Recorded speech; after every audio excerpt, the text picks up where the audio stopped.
Hey, boys and girls, this is a true book, United States of America by Christine Peterson and David Peterson. United States of America. This is the table of contents, and the table of contents tells you what subjects or chapters are in the book and what pages they're on. So you can see there's 48 pages in the book, and these are the different chapters that are in the book. Pacific coastline in Oregon. So another feature of nonfiction text are captions at the bottom of pictures, and you can get a lot of information from the pictures and the captions in the book. From sea to shining sea, stretching from the Pacific Ocean to the Atlantic Ocean, the United States of America is the fourth largest country in the world.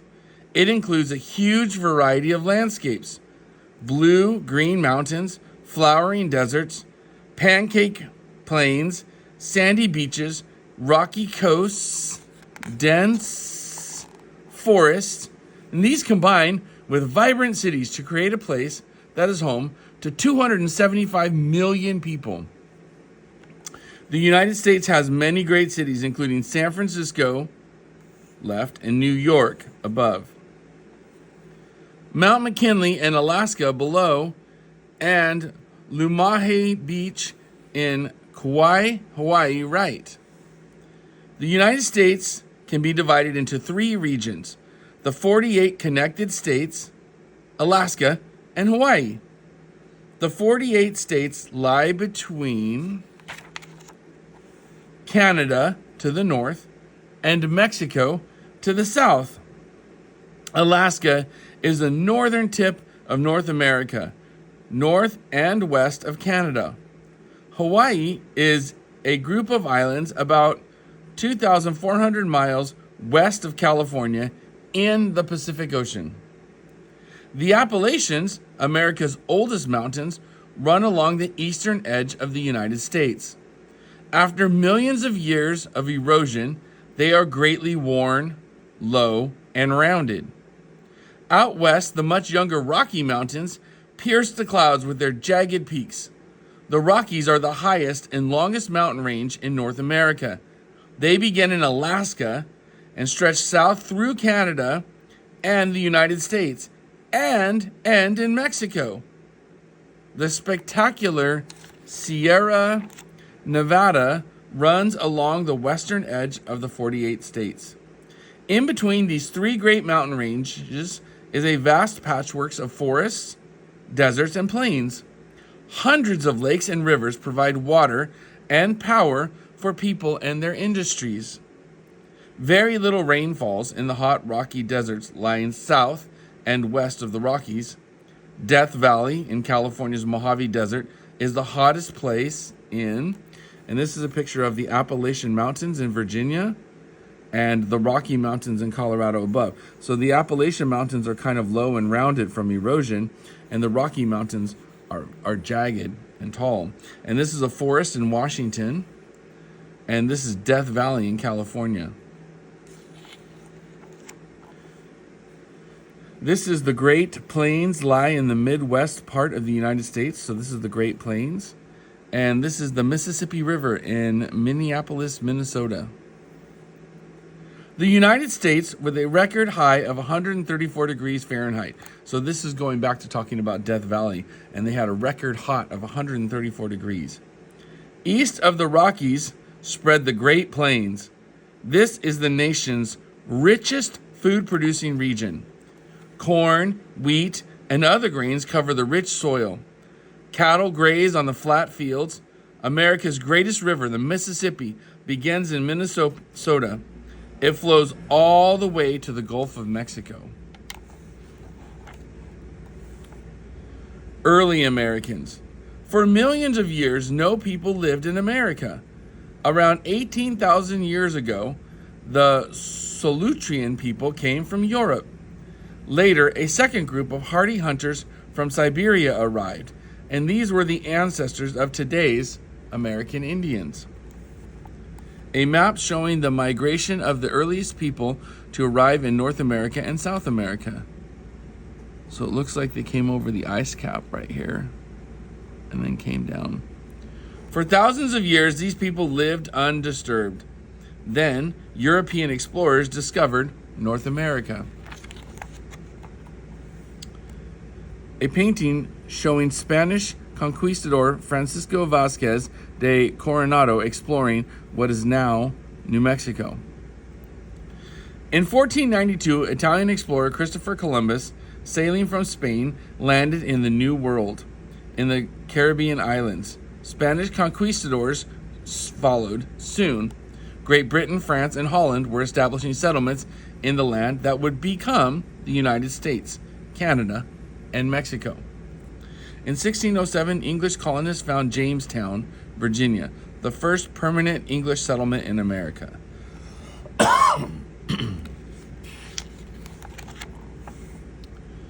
By the early 1700s, there were 13 colonies. These colonies belonged to Great Britain, and this meant that the British government could make rules and collect taxes. In 1775, the Americans rebelled, and the Revolutionary War began. The British and Americans fought for 8 long years, and finally, Britain recognized the United States as an independent nation. American colonists fought the Revolutionary War to win independence from England. In 1776, American leaders designed the Declaration of Independence, which proclaimed freedom from British rule. Moving forward, the first Europeans came to America for many reasons. Some, like the conquistadors, wanted to get rich. Others came in search of a place to practice their religion in safety. Many were unhappy and wanted to have a new start in a new land. After the Revolutionary War, some of these settlers were ready to move again. They wanted to find a better life for themselves and their families in the unexplored lands of the West. As these pioneers moved west, they fought with so this is pioneer families headed to the American West in the early 1800s. They fought with the American Indians. Thousands of American Indians were killed. Even more died of disease brought from Europe. Others were forced onto reservations. African Americans also suffered during the early years. Beginning in 1619, thousands of Africans were brought to America as slaves. They were owned by the people they worked for and were not paid for their work. They had no rights as citizens. Often, their owners mistreated them. Many people thought slavery was wrong. During the Civil War, northern states that would not allow slavery fought the southern slave states. Finally, in 1865, more than 3 million African Americans were freed from slavery. African slaves being sold at an auction in the United States in the 1800s. In 1929, the Great Depression began. This led to many years of hard economic times. Racial prejudice continued to make life unfair for many people of color. The civil rights movement of the 1950s and 1960s tried to address this problem. During the Great Depression, hungry people lined up for food at soup kitchens. And Martin Luther King led the civil rights movement, which sought equality for all Americans. In 1969, Americans became the first humans to land on the moon. Computers were an important part of American life in the early 2000s. The late 1900s were a time of change and challenge. Technology grew rapidly, and the United States and the Soviet Union raced to the moon. Americans added computers, microwave ovens, and cell phones to their lives. A diverse people. America's history is filled with stories of brave people who left their own countries to immigrate or move forever to the United States. Like the early settlers, these people wanted a better life. Between 1820 and 1996, millions of immigrants came from all over the world. First came large numbers of immigrants from Germany, Ireland, and Italy. These were followed in the late 1800s of early 1900s by people from Central and Eastern Europe, Russia, China, and Japan. This is American school children. In the late 1900s, people from Southeast Asia and Latin America countries immigrated to the United States. Today, the United States has an interesting mix of people from all over the world. About 1 in 100 is American Indian. Approximately 72% of Americans are European heritage. The African American population makes up 13% of the 275 million people in the United States. And Hispanics make up 11% of the population, and Asians and Pacific Islanders make up 4%. Today, the United States is made up of people of many different ethnic groups. A Roman Catholic Church service in Pittsburgh, Pennsylvania. When people immigrate to the United States, they bring their religions with them. There are 1,230 religious organizations in the United States. When people are asked what their religious preference is, about 59% say Protestant, 25% say Catholic, 2% Jewish, 3% Muslim or other, and 7% none. The economy. The United States imports or buys more than it sells or exports to other countries. Machinery, airplanes, and other vehicles, chemicals, scientific instruments, and television are the major exports. Major American farm products include animal feeds, corn, meat, soybean, and wheat. Copper, gold, lead, silver, titanium, and zinc are among the nation's many national resources. The United States has one of the highest standards of living in the world, and this means that the average American has more money than the average person from almost any other country. A high standard of living depends on having citizens who have the skills to earn a good living. Americans believe that all children should get a good education. In most states, children must go to school until they are at least 16 years old. Over 2/3 of public high schoolers remain in school until they graduate. Each year, more and more Americans go, and this is an American automotive factory above and the soybean field to the right. So each year, more and more Americans go to college.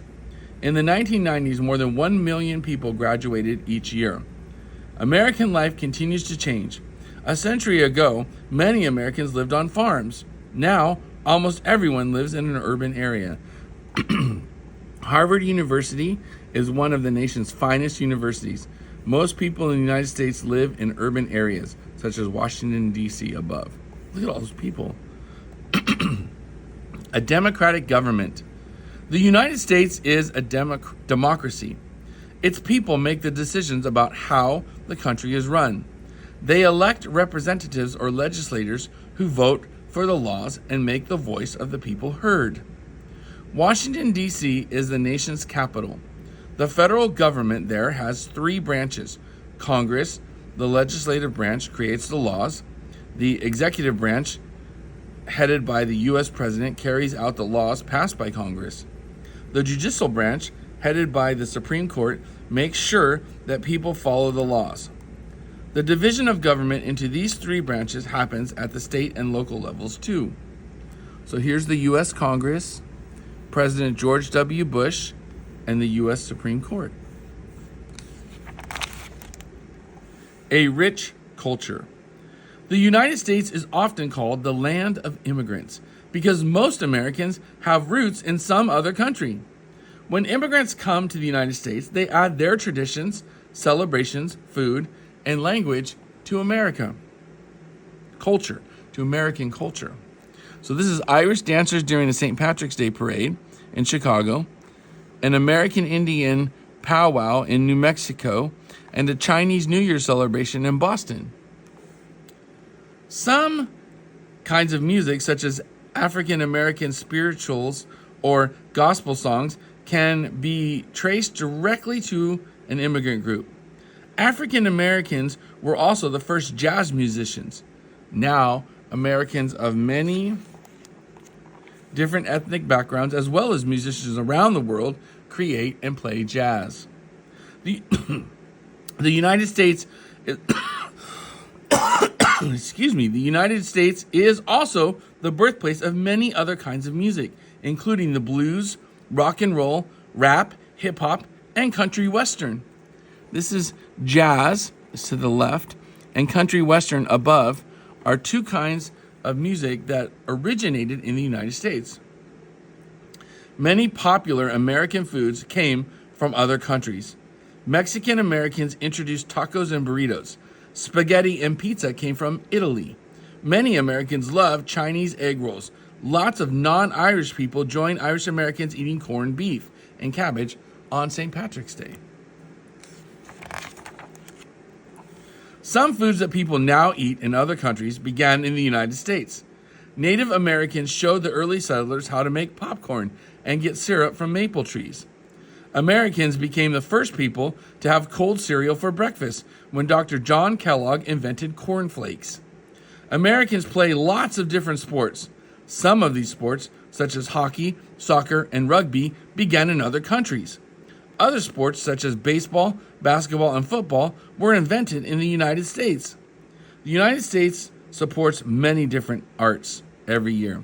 So baseball is one of America's most popular sports. More than 11 million people attend one of hundreds of Broadway plays in New York City. Most major American cities have a professional ballet company, symphony orchestra, theater, and several museums. Hollywood, California is considered the film capital of the world. Thousands of movies are made in the Hollywood area every year. The United States has a rich culture, many natural resources, and great beauty. American people have a very high standard of living, but what makes America unique is the rich blend of people from all over the world. The Statue of Liberty is a powerful symbol for people who have come to the United States in search of a better life. Find out more. If you want to read more about the United States, you can look at these books. These are organizations and online sites that you can get more information from about the United States. This is the glossary. It's called Important Words, but it is important words. It's vocabulary from inside the book and their definition. So if you see a word in the book that you don't know what it means, you can always go to the glossary to get the definition. This is an important feature of a nonfiction text. And this is the index. The index tells you words that are in the book and what pages they can be found on. This is another important feature of nonfiction text. And this is Meet the Authors. This book is called The United States of America. I hope you loved it.